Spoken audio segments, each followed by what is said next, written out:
Bon, ben, je vais vous présenter aujourd'hui une technologie un peu ancienne, mais 2025 marque un nombreux anniversaires. C'est d'abord un quart de siècle de réchauffement climatique, et on en subit aujourd'hui les conséquences. C'est 100 ans de réseau des émetteurs français, hein, et c'est également 100 ans de l'apparition des émetteurs à diode à oxyde de zinc. Ces émetteurs-là ont une durée de vie assez courte. Ils étaient à la fois trop en avance et puis peut-être trop en retard également. Alors c'est justement l'occasion de faire revivre en quelques instants cette technologie qui a l'avantage d'être réalisable d'une façon très simple avec des moyens rustiques que tout bon radioamateur peut trouver dans son arrière-cuisine. Alors d'abord, on va commencer par une démonstration pour vous permettre de prendre compte que c'est effectivement un truc qui marche. Et après les démonstrations, je ferai circuler l'émetteur en question de façon à ce que vous puissiez voir qu'il n'y a pas d'entourloupe. Hein, c'est pas encore une vidéo à la YouTube hein, où on fait prendre des vessies pour des lanternes. Non, c'est vraiment du réel. Bon, alors d'abord, démonstration. Attends, faut que je mette la caméra. Caméra, PC cam, c'est ça? Yes. Ah non, c'est pas ça. C'est ma tronche. Bah non, c'est ma tronche.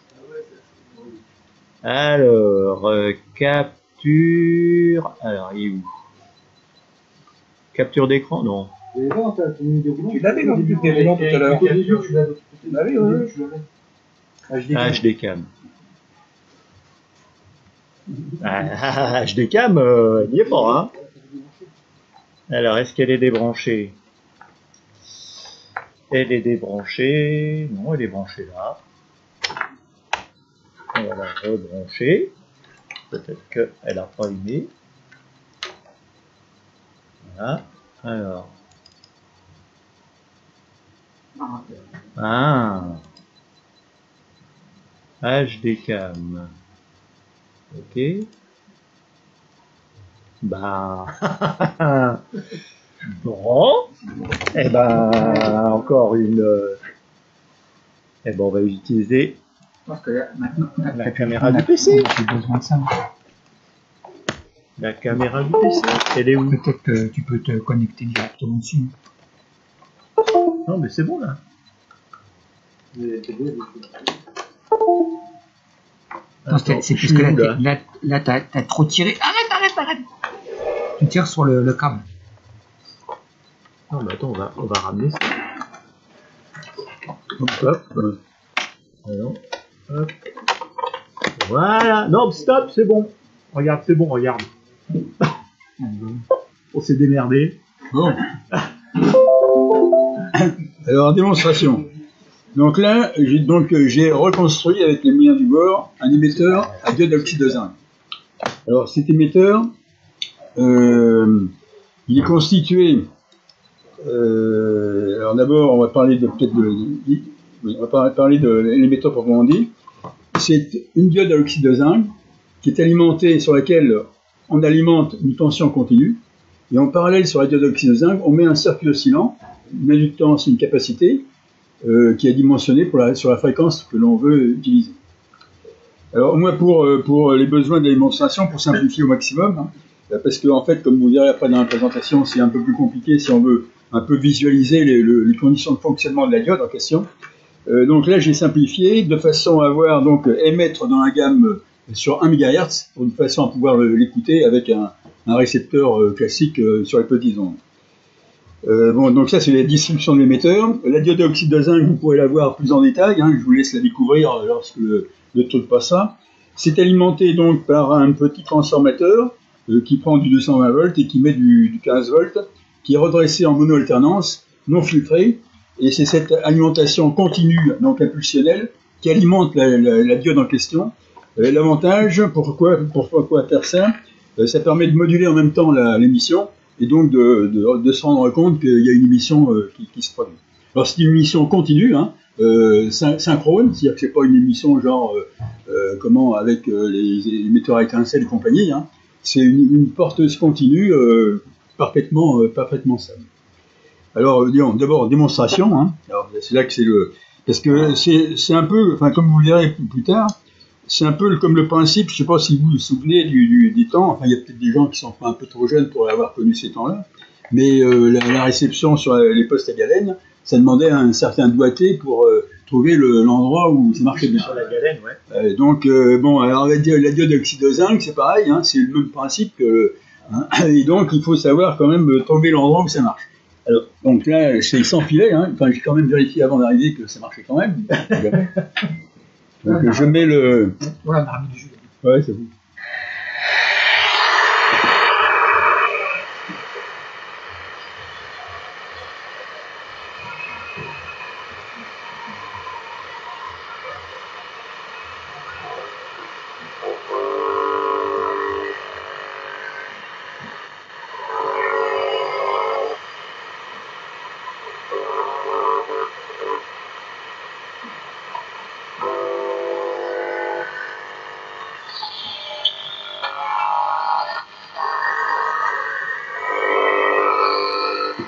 Mais c'est qu'il y a pas mal de bruit avec les yeux.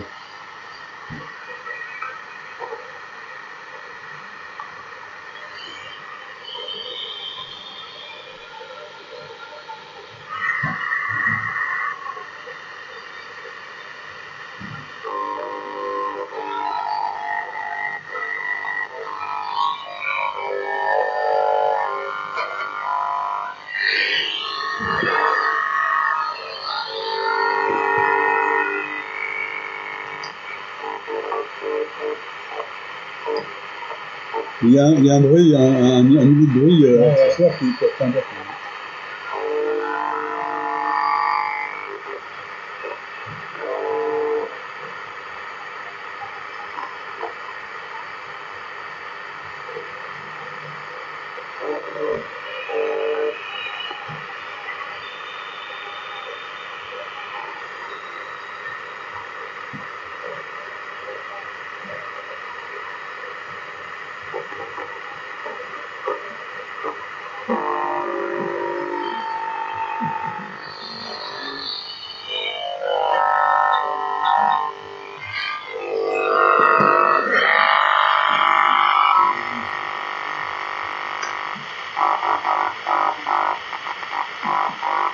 Donc, vous voyez, en module, hein.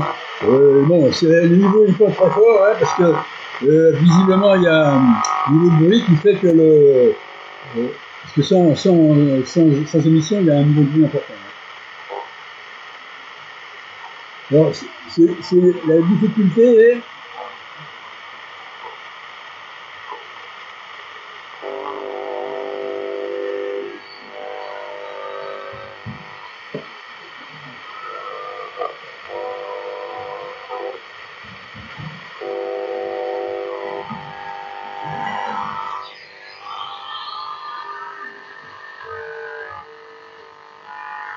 Ouais, il n'était pas sur la même fréquence.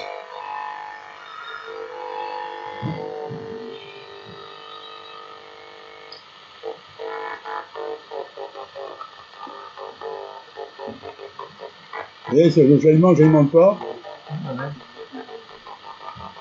Bon, et là, on va sentir là, hein, je vais arrêter le truc parce que vous allez pouvoir voir l'appareil. Si vous avez des questions, n'hésitez pas.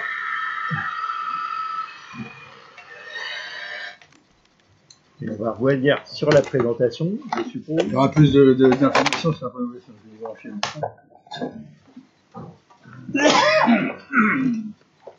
Donc là, c'est un émetteur qu'on ne peut pas faire plus simple. Je ne pense pas que avec si peu de moyens, vous soyez capable d'émettre une onde cohérente, entretenue, avec du matériau qui est quasiment le recycle à 100%, hein, puisque la matière première de base, c'est de la tôle de zinc.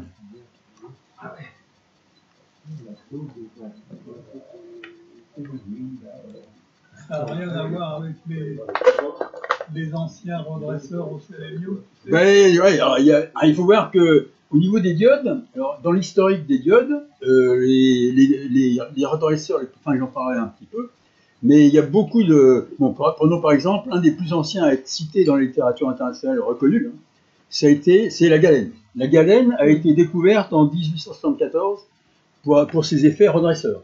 Après, il y a eu les redresseurs à l'oxyde de cuivre, au sélénium. D'ailleurs, on en trouve encore, hein, j'en ai encore, et c'est très, très simple, parce que c'est de l'oxyde de cuivre, on presse dessus mécaniquement avec une vis, et puis ça redresse, hein, pour les courants alternatifs de basse fréquence. Hein. Ouais. Alors voilà, bon, alors donc j'ai maintenant, en savoir plus, hein, sur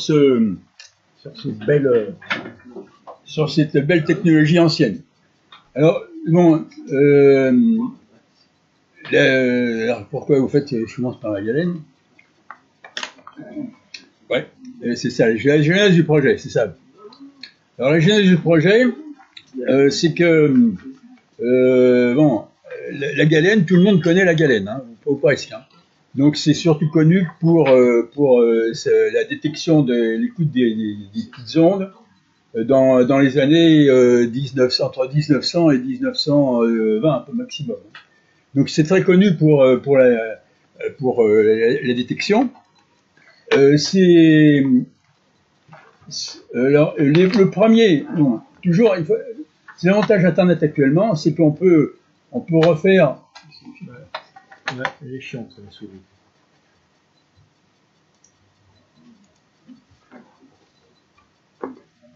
Oui, c'est comme.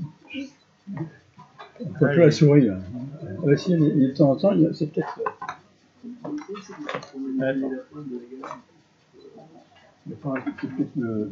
Ouais, j'ai l'impression que c'est le tapis là qui. Le tapis qui fait pas. Ah oui, c'est bon, ça y est.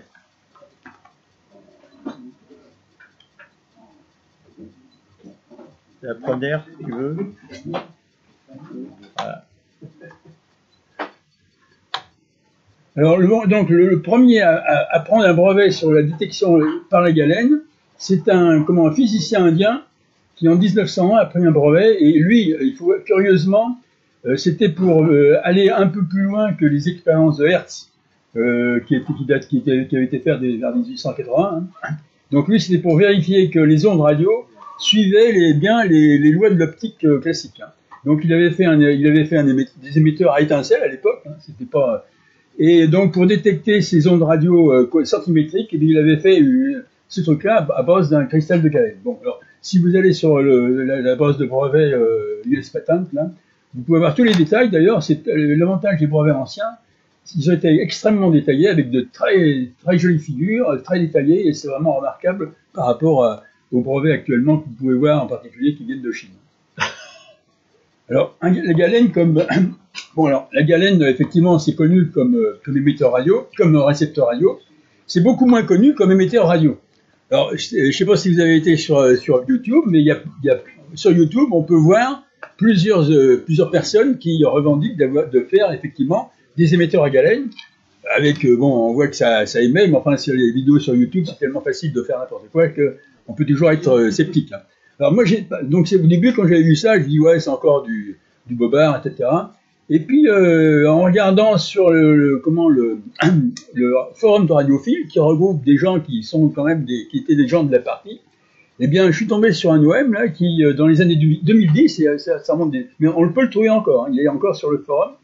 Donc, un qui avait vraiment fait l'essai, parce que, on voyait qu'il avait donné des détails, et qui, effectivement, avait fait un émetteur à galène. Et il posait des questions parce qu'il ne comprenait pas bien trop comment ça pouvait marcher, en particulier certains trucs qu'il n'expliquait pas.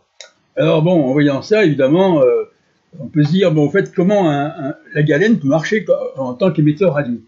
Eh bien, la galène, en tant qu'émetteur radio, c'est pareil, c'est un truc qui est vachement ancien, parce que le premier à le signaler au niveau international, c'est un William Henry Eccles, hein, qui en 1910 a communiqué comme quoi, effectivement, il avait réussi à faire osciller un cristal de galène.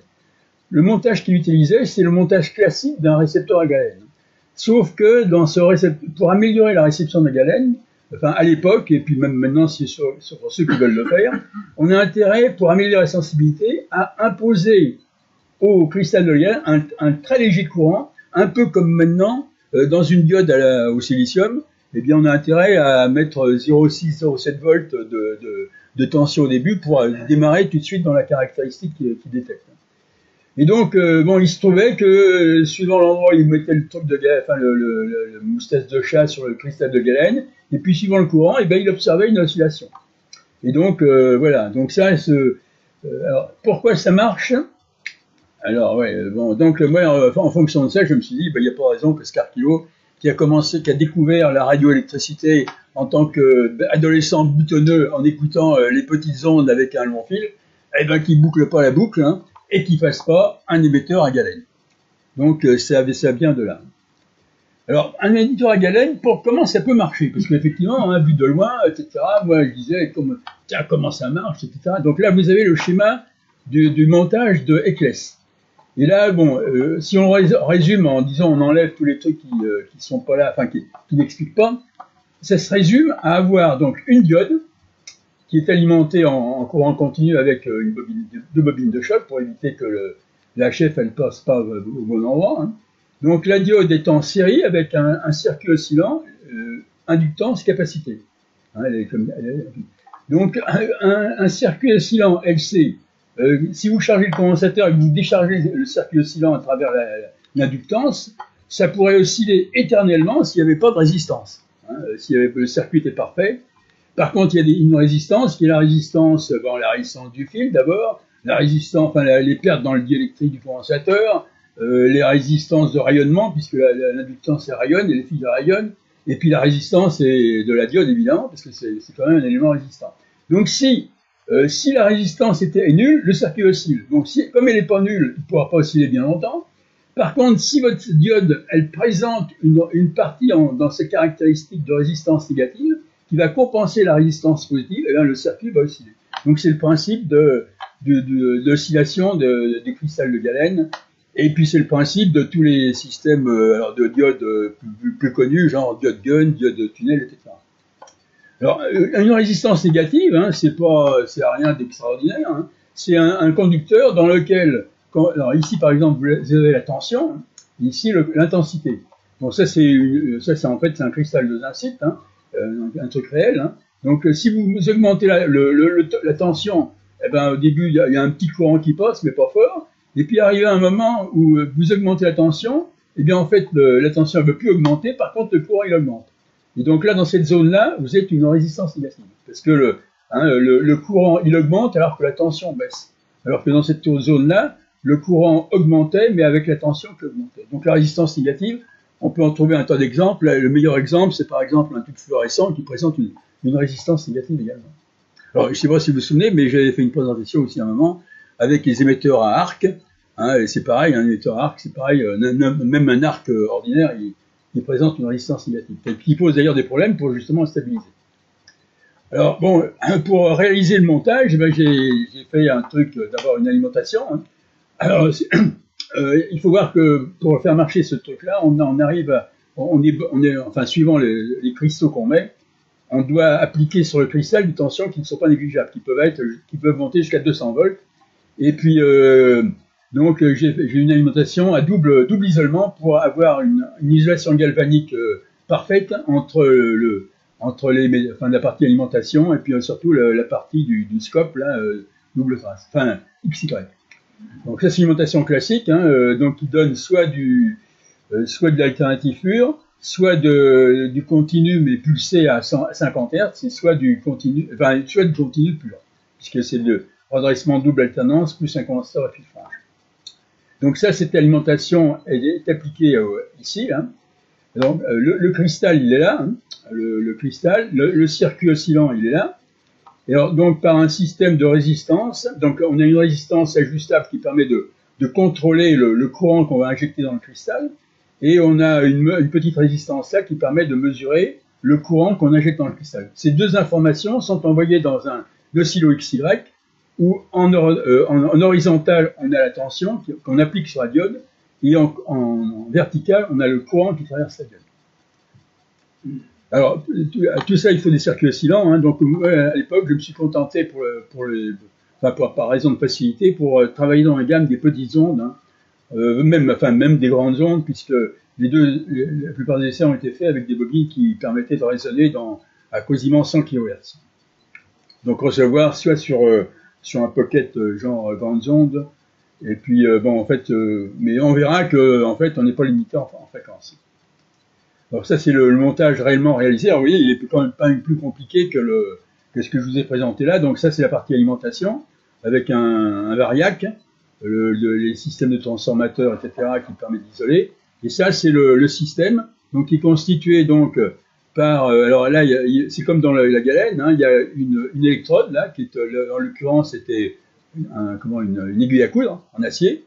Le cristal il est posé là et il est enchâssé dans un alliage de façon à faire le contact électrique. Alors la visualisation c'est donc sur un oscillo XY, également un spectrum-analyseur parce que la fréquence sur laquelle ça oscille, ça dépend évidemment de la fréquence d'oscillation du circuit LC que vous avez mis dessus, mais comme la capacité de la diode a son importance, on ne sait pas trop où ça peut osciller. Donc un spectrum analyseur est quand même utile. Et puis après, pour se rendre compte à l'ancienne que si ça marche, eh bien il rien de vaut un bon récepteur de radio qui écoute sur la gamme de fréquences où vous allez émettre. Alors protocole général des essais, pour tous les essais, c'est pas compliqué, hein. Alors on met l'aiguille en place, là, l'aiguille en acier. Donc on alimente soit en mode alimentation continue pure, mais ça on verra que c'est le côté le plus difficile. Soit par contre le mot plus facile, c'est en continu pulsé parce que la porteuse est modulée, donc c'est vachement plus facile pour la trouver. Et puis en même temps, le gros avantage aussi en modulé pulsé, c'est que sur l'oscilloscope, vous voyez en même temps, en temps réel, la courbe intensité courant à chaque endroit où vous tapez. Et ça, 50 fois par seconde, et grâce à la rémanence de l'oscillo, vous voyez des trucs très fugaces et qui vous permettent, si vous mettez une petite caméra en même temps, eh bien de voir des choses très fugaces dont vous n'avez pas conscience lorsque vous faites l'essai. Voilà, donc, alors j'ai commencé par la galène. Alors la galène, bon, c'est une longue histoire, la galène, hein, parce que, comme je vous l'ai dit, moi, ça a été ma découverte. Ce qui m'a intéressé dans la radioélectricité, moi je peux le dire objectivement, c'est la galène. Alors la galène, pourquoi la galène? Parce qu'il se trouve qu'en vacances, pas loin où on est, là, à 5 km, il y a une mine de galène, enfin il y avait une mine de galène dans l'Ariège, donc à 15 km au sud de Saint-Giron, à 2 km de la frontière espagnole, une mine de galène qui a été exploitée de 1850 à 1950, et donc je connaissais bien parce qu'à l'époque, dans les années 50-60, on y allait, et puis déjà l'installation était fermée, et donc la mine en question se trouvait assez haut, à 2000 mètres, et il descendait en téléphérique le brut, et qui était le brut, la galène, c'est quand vous allez dans une mine de galène, vous avez des cristaux de galène, mais qui sont pris dans une gangue de n'importe quoi, qui peut être très variable. Donc ce truc-là n'est pas exploitable directement. Donc ces blocs très mélangés étaient envoyés par téléphérique dans une usine de retraitement qui existe toujours, enfin les ruines existent toujours. Et donc là, la technique, c'est on broie tout ça au niveau micronique, c'est-à-dire 100 microns environ. Donc tout est. Et puis ensuite, il y a des procédés physiques de flottation. On rajoute des tensioactifs, on fait souffler de l'air, et il se trouve que la plupart du temps, en suivant la fonction du tensioactif que vous mettez, eh bien le minerai que vous recherchez, ben il flotte, et donc vous écrémez le truc, et puis la gangue, c'est de la flotte, vous la mettez à côté. Donc moi je connaissais la mine de galène, donc je me dis, ben, je vais faire le grand pas. Hein. Donc non seulement ça va être un émetteur à galène, mais ça va être un émetteur avec de la galène que j'aurais trouvé moi-même. Donc j'y suis allé, mais bon, il se trouve que la mine était à 2000 mètres, donc putain, déjà il faut monter. Et puis en fait, j'ai pas trouvé, objectivement, je me disais, parce qu'elle est arrêtée depuis 70 ans, mais dans les terrils, je vais trouver toujours, parce que bon, il y a toujours des restes, mais en fait, j'en ai pas trouvé. Donc j'ai dû me raccorder à acheter dans une maison des gens qui vendent des minéraux, là, des cristaux de galène, c'est pas cher, hein, pour moins de 5 €, vous avez déjà un beau cristal, enfin un beau agglomérat de cristaux. Hein. Alors bon, donc j'avais ma galène, alors la première chose que j'ai fait, je l'ai mis donc dans un petit godet, dans lequel j'ai mis, alors moi j'ai mis de l'alliage de wood, mais vous pouvez aussi bien mettre de l'étain ou de la soudure, hein, pour étain, ou des alliages post-fusion, de façon à avoir le contact pour, donc vous faites fondre l'alliage, mettons le plomb éteint, là, et vous posez la galène, ça se refroidit, donc là vous avez un contact électrique parfait. Et ensuite, bon, l'aiguille, elle repose et on lui applique une tension. Donc si on fait avec l'appareillage que je vous ai décrit, la courbe courant-tension, ben, on voit qu'avec le cristal en question, bon, on voit que ça passe mieux dans un sens que dans l'autre, hein, mais c'est quand même pas phénoménal. Hein. Vous avez l'échelle là de temps, bon, il y a une dissymétrie quand même, ça dépend du point de contact, bon, voilà. Alors après, bon, la galène, c'est pas nouveau, ça, en 1874, Brown, il avait fait la même chose. Donc là, j'ai essayé de mettre en oscillation, donc j'ai fait plusieurs montages, avec soit le circuit oscillant en parallèle, soit en série, etc. Donc là, je suis pas bien sûr d'avoir mis l'oscillation en évidence. Bon, effectivement, avec le spectromélanyseur, je vois des aiguilles qui n'existent pas quand je fais le truc. Je vois avec l'appareil, l'oscilloscope, qu'il y a des zones à résistance négative, mais c'était pas vraiment concluant. Donc je me suis dit, bon, ben, ça n'a pas l'air de marcher, mais comme j'avais d'autres minéraux, je me suis dit, ben, on va continuer, hein. On va continuer. Alors, le truc le plus simple, c'est le silicium. Silicium, pareil, hein, le silicium, les propriétés de rectification du silicium sont vachement anciennes. 1906, le premier brevet qui signale la possibilité d'avoir un redresseur au silicium. Donc, c'est pas compliqué. Dans le brevet, il y a le schéma. Hein, ici, vous avez le petit morceau de silicium et puis un truc métallique qu'on appuie sur le silicium et ça redresse vachement bien. Alors moi j'ai fait la même chose, j'ai acheté du silicium. Alors il faut voir que maintenant grâce à internet, le silicium à 99,999, ça vaut moins de 5 € pour quelques grammes. C'est pas cher. Hein. Donc bon, c'est pareil, j'ai mis le cristal de silicium dans mon lignage de Wood, l'aiguille au-dessus. Alors là par contre, là il y a vraiment un super effet de détection. Hein. Parce que dans le sens direct, là, quand vous appliquez du pôle moins sur l'aiguille, ça conduit bien. Par contre, dans l'autre sens, ça conduit vachement mal. Pas du tout, même. Alors, mais par contre, là, j'ai essayé. Alors, donc, moi, pour faire essayer le silicium, bon, j'ai pas essayé dans la partie conductrice, hein, ça, c'est peine perdue. C'est dans la partie sens bloqué. Donc là, j'ai exploré jusqu'à injecter jusqu'à 30 mA dans le sens bloqué, sans apparaître de quoi que ce soit. Pas d'oscillation. Le Scarkilo, ça commence mal. Hein. Alors là, bon, heureusement que j'avais collectionné dans le temps de la magnétite. La magnétite, c'est un oxyde de fer naturel. Donc vous avez là le cristal que j'avais conservé dans ma collection, là, qui n'est pas un gros cristal, hein, l'échelle elle est là, 1 cm. Donc là, je l'ai mis dans les mêmes conditions. Alors là, par contre, là, ça a marché du premier coup. Sur le scope, on voit bien des résistances négatives, et en plus, on arrive bien à avoir une oscillation avec le circuit 92 kHz. Donc, bon, à défaut d'avoir fait osciller la galène, j'aurais fait au moins osciller la magnétite.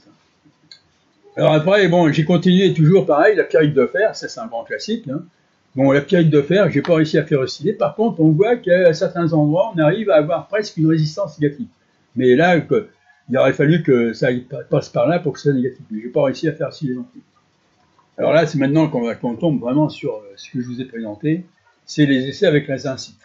La zincite, c'est un oxyde de zinc naturel. L'oxyde de zinc naturel, hein, vous pouvez en trouver dans toutes les boutiques qui vendent des cristaux pour leur beauté. Hein. Le prix est très variable, c'est entre 10 € et X €, et le X pouvant être plusieurs milliers d'euros, hein, suivant la beauté des cristaux ou de l'amas cristallin. Alors évidemment, bon, il est inutile de vous dire que Scarkilo, il a pris le moins cher. Bon, alors, donc les origines sont 3 origines naturelles. Donc ça, c'est l'origine naturelle, c'est ça. L'origine, c'est vous avez de l'eau qui percole à travers de la roche, qui s'infiltre dans le sol, qui dissout un tas de minéraux, qui arrive à se piéger dans des anfractuosités, et puis qui là, au fil des années, cristallisent, réagissent, différents matériaux qui ont été dissous, réagissent les uns sur les autres, et cristallisent en fonction de ce qu'il y a dans le machin, et le processus s'étend sur des milliers d'années. Hein, ce qui vous permet d'avoir de très beaux cristaux, très variés, etc. Alors ça, c'est l'origine naturelle. Il y a une origine semi-naturelle. Alors semi-naturelle, c'est vrai plus vite quand même, c'est dans les installations qui produisent le zinc. Le zinc, c'est un matériau qu'on utilise beaucoup. Hein. Ici, en région parisienne, la plupart des toitures sont en zinc. Hein. Alors, le zinc, il faut voir que la métallurgie du zinc est une métallurgie très particulière, mais enfin qui rappelle par certains aspects la métallurgie de la fonte. Donc vous avez comme qui dirait un haut fourneau, hein, par le haut, vous chargez la blinde, qui est de sulfure de zinc, qui est le minerai naturel de zinc, avec du charbon, finement pulvérisé. Hein. À la base, vous soufflez de l'air. Donc là, il y a une réaction, c'est le sulfure de zinc avec l'oxygène et le carbone. Ça donne du zinc, de l'anhydride sulfureux, du CO2 et du CO. Et donc, alors, ce truc-là opère à 1500 degrés environ. C'est comme dans les beaux fourneaux.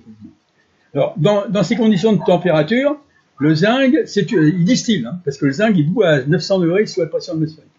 Donc le zinc, c'est pas dans les hauts fourneaux avec la fonte elle sort en bas. Là, le zinc, il sort en haut sous forme de vapeur. Donc ils sont condensés, donc pour récupérer le zinc. Mais après, bon, il y a quand même toutes les merdouilles, hein, le SO2, le CO2, le CO, qui va dans une cheminée, et puis après qui est plus ou moins traité, puis qui part dans l'air.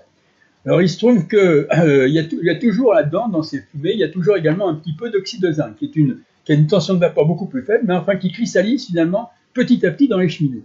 Alors il se trouve que lorsque l'installation est démantelée, ou que l'installation est trop vieille et qu'on démolit l'installation, eh bien, ouais, mais là, enfin là je sais pas, mais la plupart du temps, pour l'instant, des cristaux par exemple de zincite semi-naturel qu'on vous trouve dans le commerce, hein, ils viennent de toute origine actuellement Pologne. Parce qu'en Pologne, il y avait beaucoup de fonderies à zinc, et ils en ont démantelé pas mal, parce que bon, après, le problème, c'est que maintenant, avec les normes, surtout que les Polonais, ils sont dans l'Union européenne, hein, avec les normes, on ne peut pas envoyer directement tout ce truc-là, donc les anciennes ont été démantelées.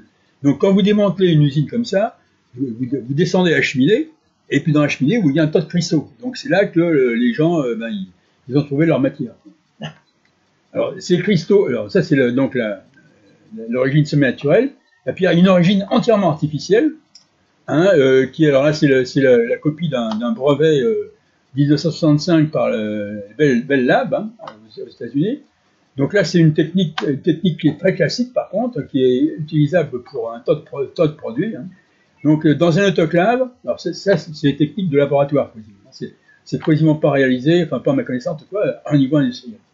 Donc dans un autoclave, vous mettez au fond là, de l'oxyde de zinc en poudre, que vous pouvez obtenir par d'autres façons.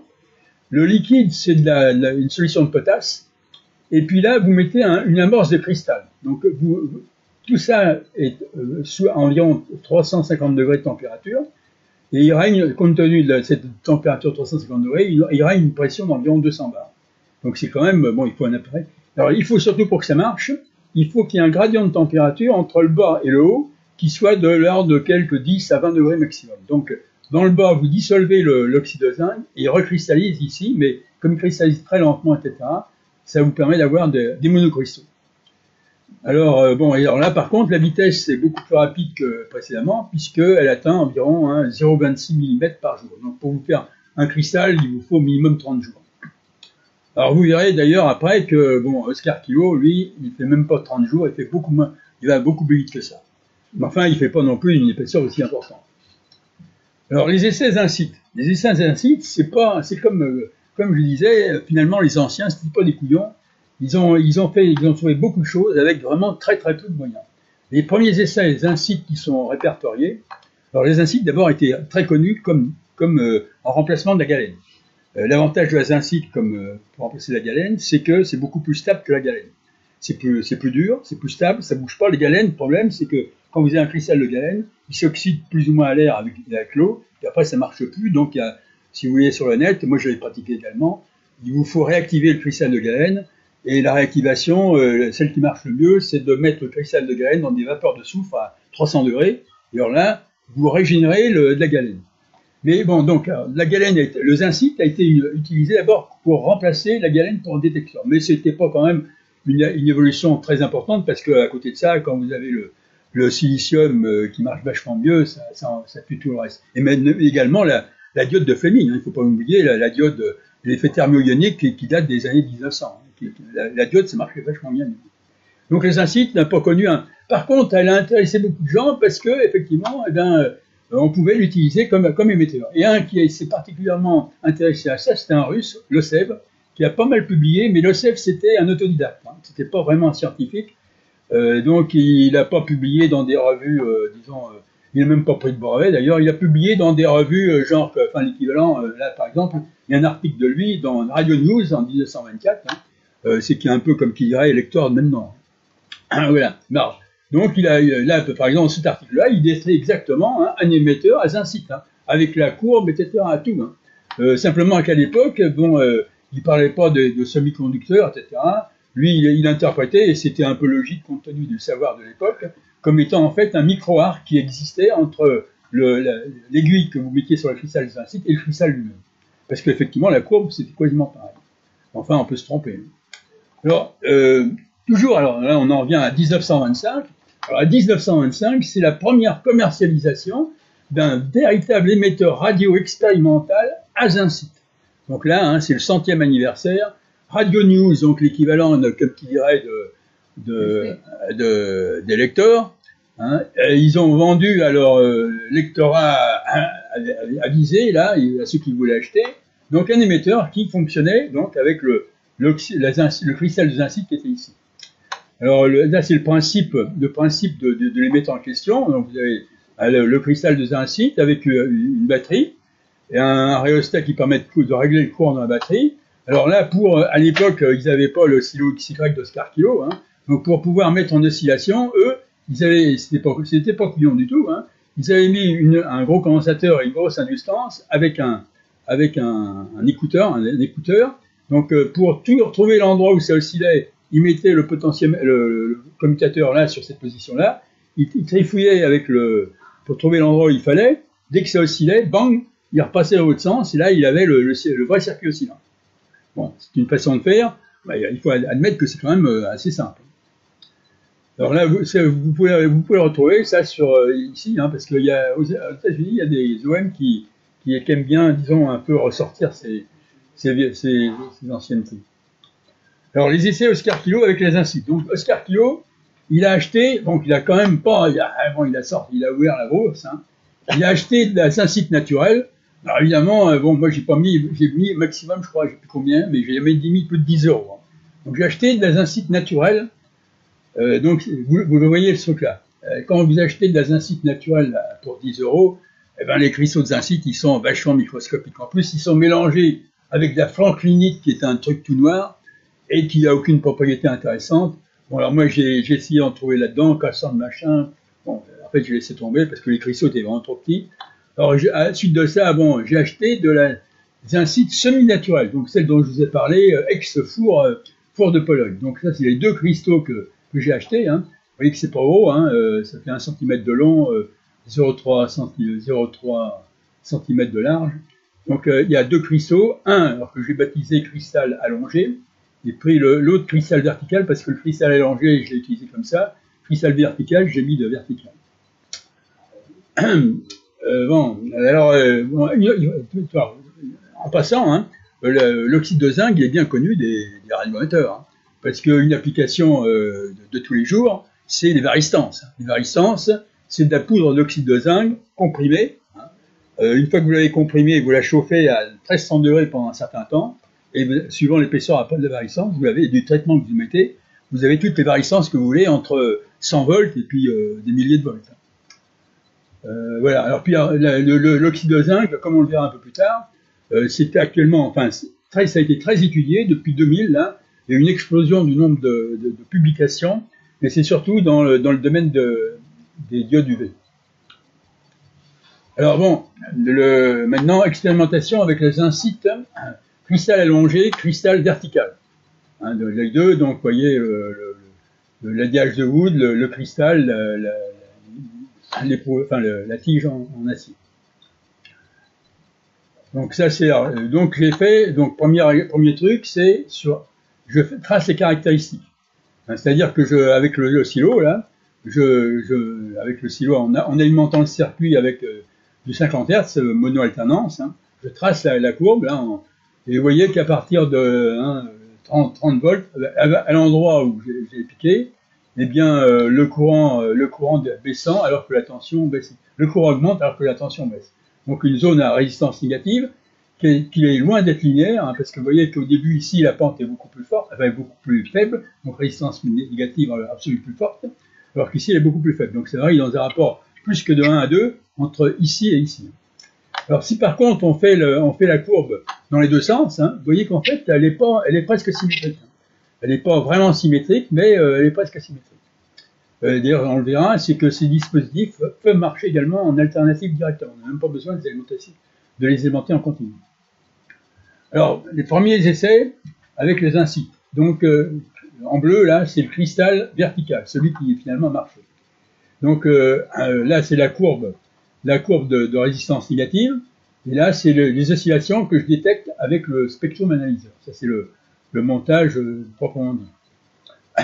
Bon, là, ça a été après un peu plus tard. Hein, je l'ai fait. Donc, un peu plus tard, j'ai pas eu la même courbe, hein, parce que j'ai mis l'aiguille d'un autre endroit, mais par contre, ça oscillait toujours, etc.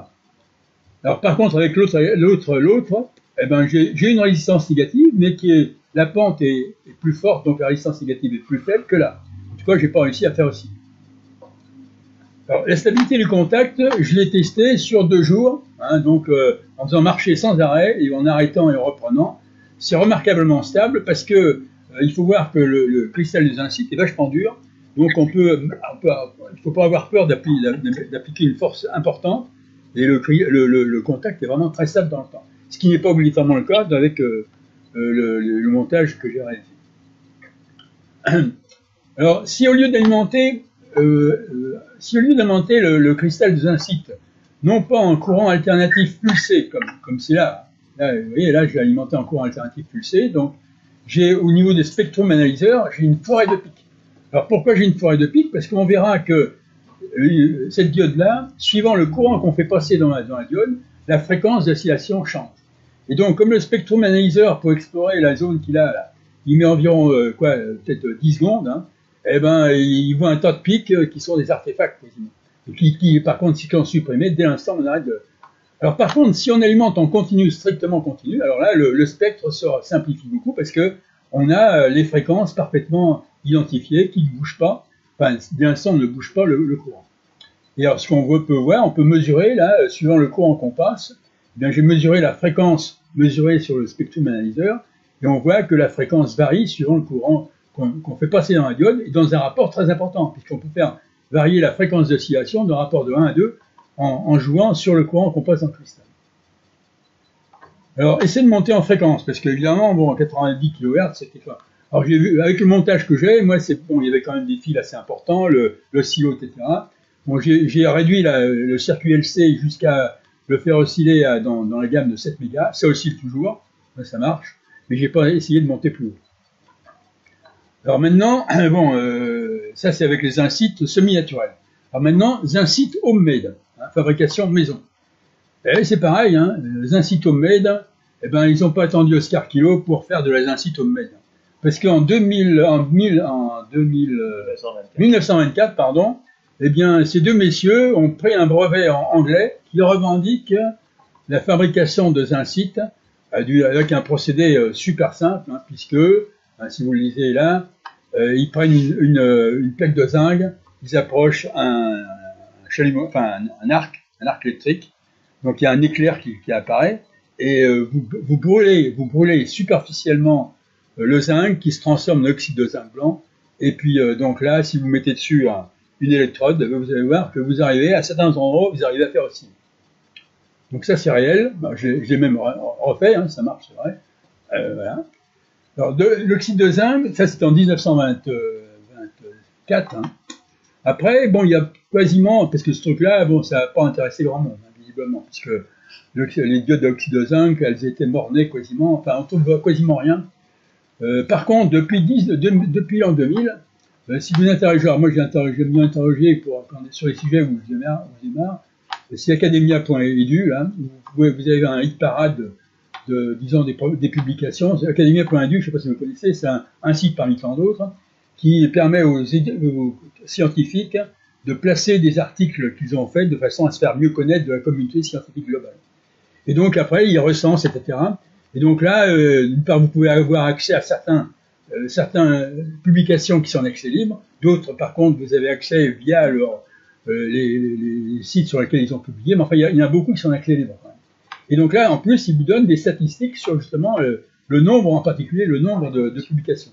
Et là, vous pouvez voir, moi j'avais tapé, donc c'est en 2022, hein, j'avais tapé, il y a quand même une petite rachée de publications qui est avec simplement sur l'oxyde de zinc. Donc maintenant, c'est très utilisé, ça baisse un peu maintenant, parce que je sais pas, peut-être que la vague est passée, hein, mais bon, c'est très étudié. Alors des gens qui font des dépôts des couches très fines, hein, d'ordre nanométrique, dans l'application surtout des LED UV. Alors, pour faire une diode à l'oxyde de zinc, donc là on revient chez Oscar Kilo, hein. Pour faire une diode à l'oxyde de zinc, c'est pas compliqué, il vous faut un métal, il vous faut déposer dessus de l'oxyde de zinc et vous mettre dessus un autre contact métallique pour faire la diode. Alors, il y a plusieurs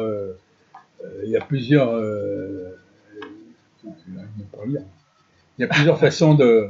Mais tu peux le dire là, non? Non. Ouais, alors, donc, on peut le faire, bon, on peut le faire en partant de fer galvanisé, hein, parce que c'est du fer recouvert par de l'oxyde de zinc, on peut oxyder par... Enfin, il y a plusieurs façons de faire. Donc moi, pour les matériaux dont vous avez besoin de faire, pour faire tout ça, vous avez besoin de... Alors, c'est pas obligatoirement tous ces matériaux dont vous avez besoin. Vous pouvez choisir. Vous avez besoin de tôle ondulée. Alors, tôle ondulée classique, hein, c'est de la tôle ondulée. Alors moi, j'ai une mine de tôle ondulée parce que dans l'Ariège, il y a beaucoup de granges qui sont en perdition et là, vous avez quoi de... Alors, c'est la tôle ondulée en plus ancienne, il y avait vachement de zinc. Alors, l'autre source, c'est le fer étamé, donc la boîte de conserve. Hein, le fer étamé.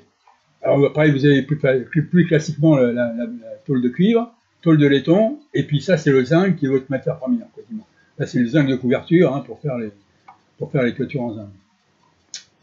Alors, suivant la tôle galvanisée, il faut voir que la tôle galvanisée, classiquement, elle a maximum 60 microns de zinc. 60 microns de zinc sur le fer. Et en fait, dans la pratique, maintenant, ils réduisent plus, bien souvent. Moi, celle que j'ai utilisée, parce qu'on peut le mesurer, il suffit d'attaquer la tôle pour faire baisser le zinc, parce que pour éliminer le zinc, c'est facile, il suffit de mettre dans de l'acide, par exemple, le zinc est attaqué, alors que le fer, si vous prenez de l'acide phosphorique, c'est pas attaqué. Alors, ça c'est la tôle galvanisée, le zinc pour rénovation, c'est un produit qui est quand même relativement pur, mais qui n'a pas les puretés de la pureté électronique. Hein. C'est que là, par exemple, ce fournisseur allemand, il revendique 99,995, mais à côté de ça, il vous met qu'il y a du cuivre à 0,10%, donc totalement, en tout cas, c'est un produit qui est à 99% minimum, mais peut-être pas beaucoup. Donc on est très très loin des puretés de l'industrie électronique. On n'a rien à voir, on est à plusieurs puissances de 10, très loin. Ça empêche qu'on peut... D'ailleurs, c'est une faiblesse qui devient un avantage, comme on le voit. Alors le matériel, comme vous voyez, ça c'est tout le matériel que j'ai utilisé pour faire des diodes à oxyde de zinc. Vous avez d'abord le truc le plus simple, c'est le camping-gaz. Le camping-gaz, c'est fondamental pour l'OM qui veut faire réchauffer sa boîte de cassoulet. Si vous n'avez pas ça, vous êtes foutu. Bon, à côté de ça, ça vous permet de monter à 700 degrés facile. Pendant, mettons, 10 minutes, parce qu'après, la capacité, 250 grammes de butane, ça dure pas longtemps. À côté de ça, vous avez le soude de gaz, là, qui vous permet de monter dans la flamme à 900 degrés. Donc, ça vous permet... brûlée, ça. Ouais, pas crème brûlée, exactement. Crème brûlée. Alors après, quand vous voulez faire des trucs plus hauts, eh ben, il vous faut le four électrique. Alors, le four électrique, pas question d'acheter un four électrique. Vous prenez une résistance de 5 ohms, en nickel chrome. Vous achetez ça chez AliExpress.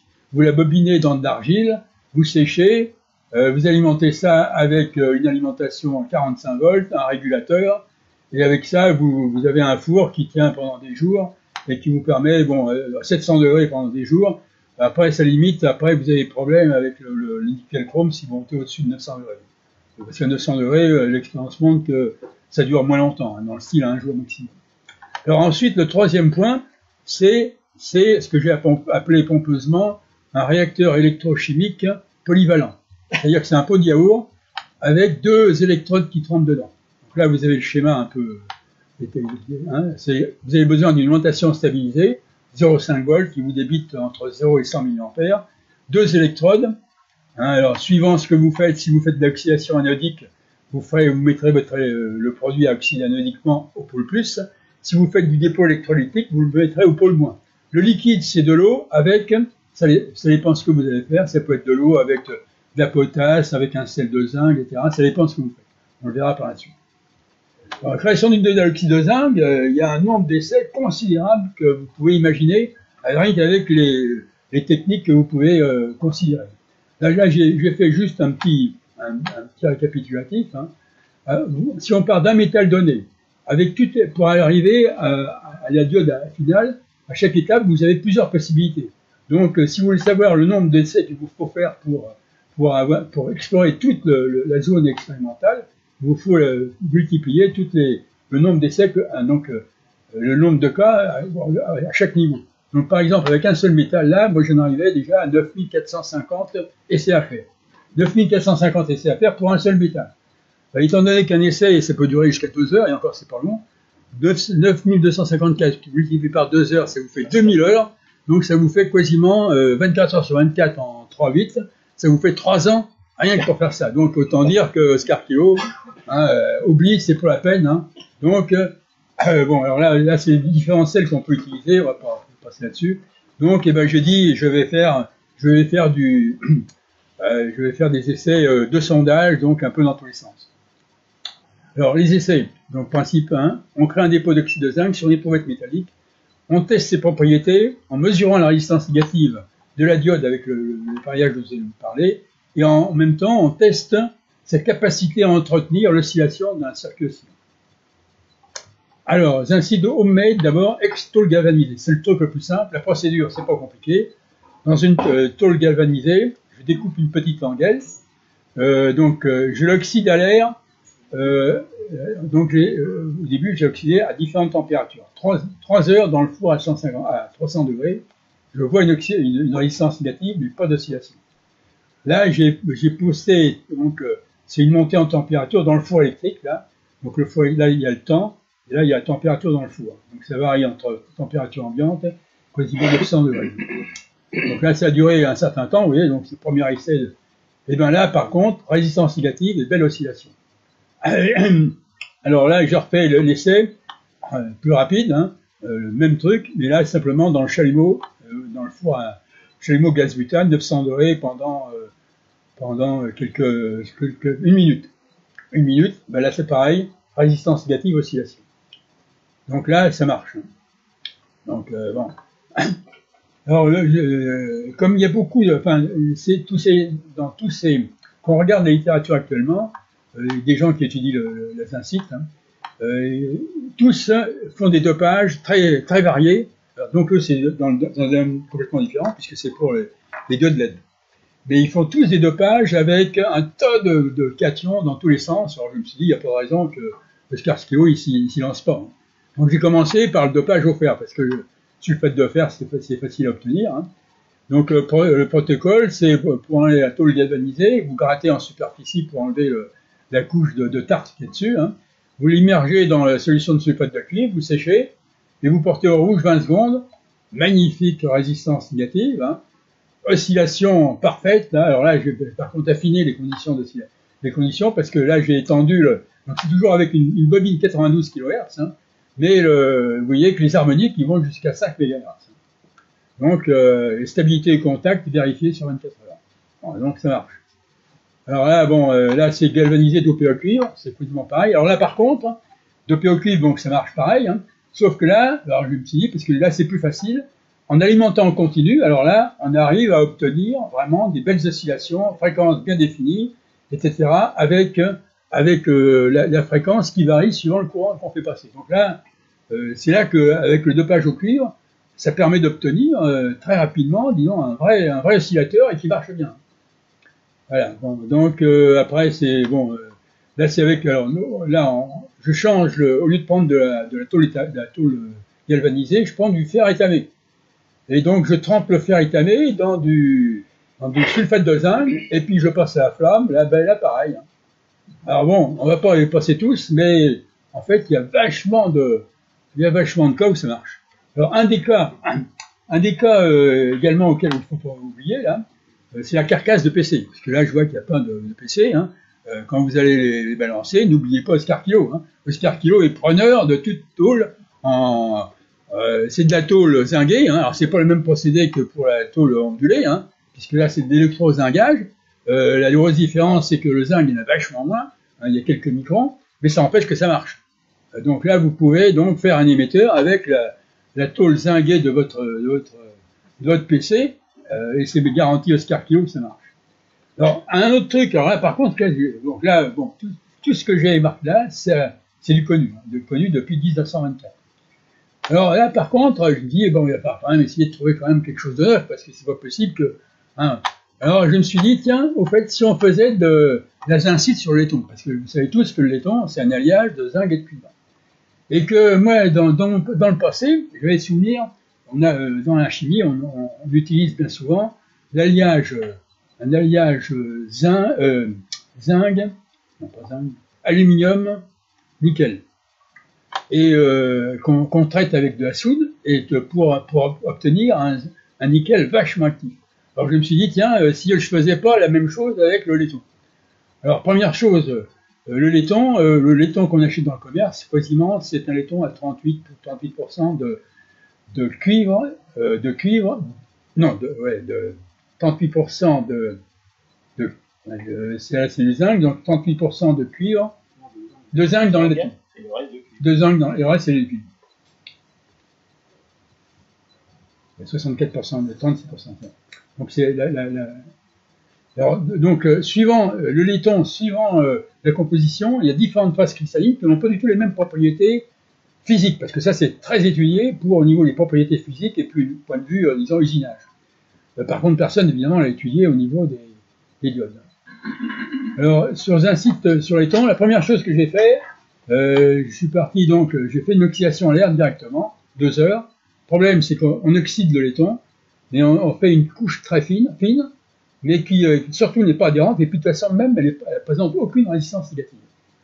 Donc alors, bon, j'ai pas quand même baissé les bras, je me suis dit, ben, on va faire 2 techniques, l'oxydation iodique et puis l'attaque phosphorique. L'oxydation iodique, vous prenez votre laiton, hein, vous y appliquez, vous le mettez au plus, donc vous êtes en zone oxydante. Dans le mélange, vous mettez de l'acide sulfamique. L'acide sulfamique, c'est pas un acide, enfin c'est un acide que vous connaissez tous, hein, puisque c'est utilisé pour détartrer les cafetières, également pour détartrer les WC. Vous pouvez presque en manger, ça vous fait rien. C'est un acide friendly. Et donc, alors pourquoi j'ai pris l'acide sulfamique? Parce que ça fait partie de ma trousse, de secours des acides. Trousse de secours des acides, il y a l'acide nitrique, l'acide chlorhydrique, l'acide phosphorique, l'acide lactique et puis l'acide sulfamique. Bon, alors on fait une attaque. Hein, bon, ça a été 20 minutes à 40 mA. Donc vous attaquez, parce que quand vous attaquez comme ça, bon, la réactivité du cuivre et du zinc, elle n'est pas la même. Hein. Donc là, je me suis dit, bon, on va fatalement différencier. Elle n'est pas la même, pourquoi? D'abord parce que si vous faites de l'électrolyse dans l'inverse, si vous faites un mélange de cuivre et de zinc, si vous électrolysez, vous pouvez déposer le cuivre d'abord et puis le zinc après, parce qu'ils n'ont pas les mêmes potentiels. Donc c'est normal qu'on fasse la séparation. Donc après avoir fait ça, et ben effectivement, j'obtiens un magnifique diode avec une résistance négative et oscillation facile. Donc, mais après oxydation iodique plus traitement thermique. Alors avec l'acide phosphorique c'est pareil, hein. Donc là c'est encore plus simple. Vous prenez votre languette de laiton, vous la chauffez au rouge, vous la trempez au rouge dans l'acide phosphorique à 15%, donc elle se refroidit vachement vite. Vous la rechauffez au rouge et vous la retrempez et puis après vous l'oxydez.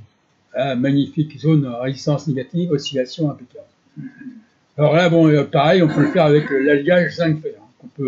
On va pas s'apprendre là-dessus. Donc au niveau des procédures, moi il y en a au moins 4 qui marchent bien. Donc tôle ondulée galvanisée, donc ça c'est la procédure optimisée. À partir de fer étamé, à partir de laiton, et puis à la tôle XPC. Alors maintenant on va voir un peu les propriétés particulières de cette diode à oxyde de zinc. Parce que bon, là par contre on trouve sur internet on trouve rien. Hormis l'article de Losev qui montre la courbe, bon il n'y a rien. Alors bon, d'abord, donc ça a été fait avec ces essais, ils sont faits au fil des années, hein, parce qu'en fait, ça a commencé en 2022, 2021, et bon, je l'ai fait, en vacances, etc. Donc j'ai fait plusieurs diodes que j'ai conservées. Alors récemment, là, cette année, là, cet hiver, je me dis tiens, on va les retester tous les unes après les autres. J'ai retesté dans les conditions actuelles. Alors, donc ça s'est dit, vous avez elles ont comme point commun d'avoir des résistances négatives qui commencent à environ, qui s'étalent entre 5 et 15 volts.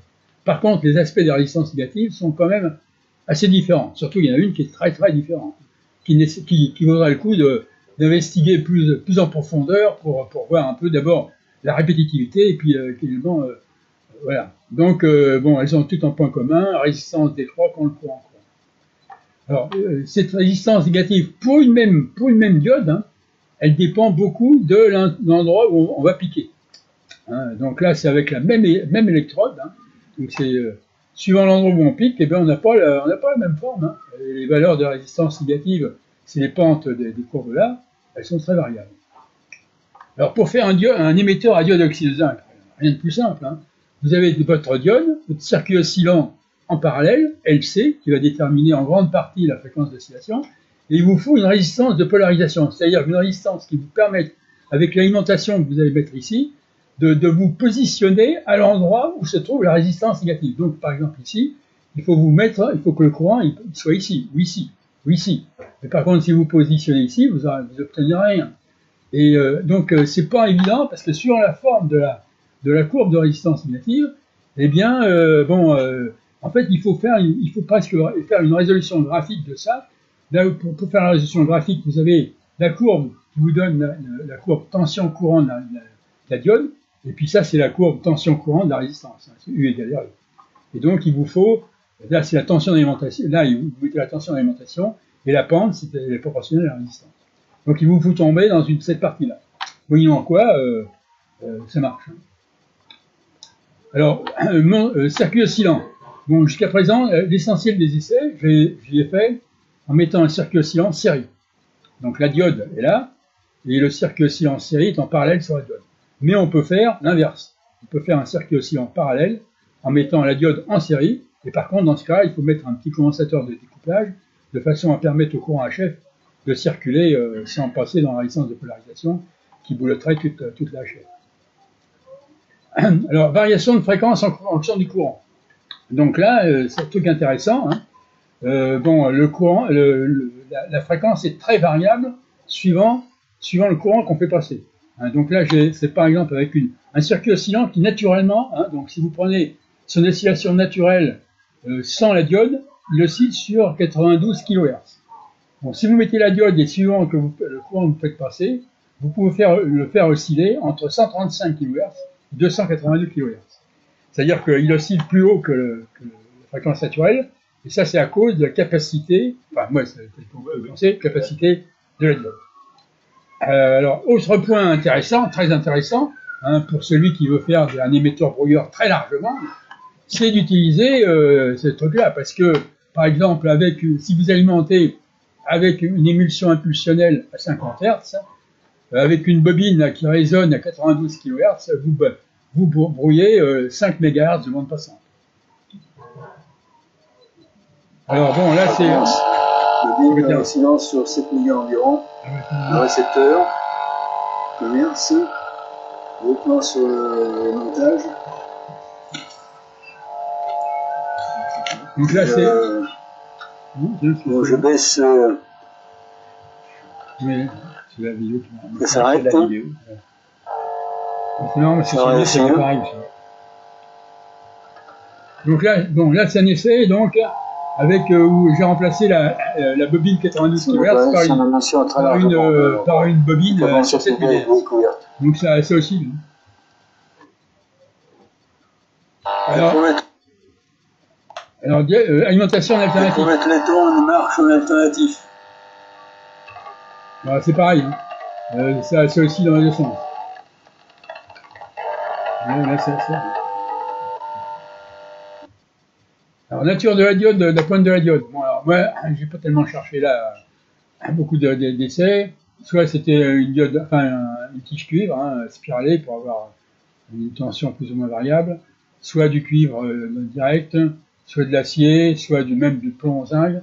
Et finalement, à l'usage, j'ai préféré le plomb en zinc parce qu'il est plutôt mou et il s'accommode bien, surtout sur des cristaux très fins. Parce que là, les cristaux, ils sont de l'ordre du micron. Hein. Ils sont très fins, ils sont pas costauds. Donc si on appuie trop fort, bang, on écrase et puis bang, on tombe sur la conduction plus haut. Voilà, bon, je crois que c'est la fin. Hein. Bon. Merci.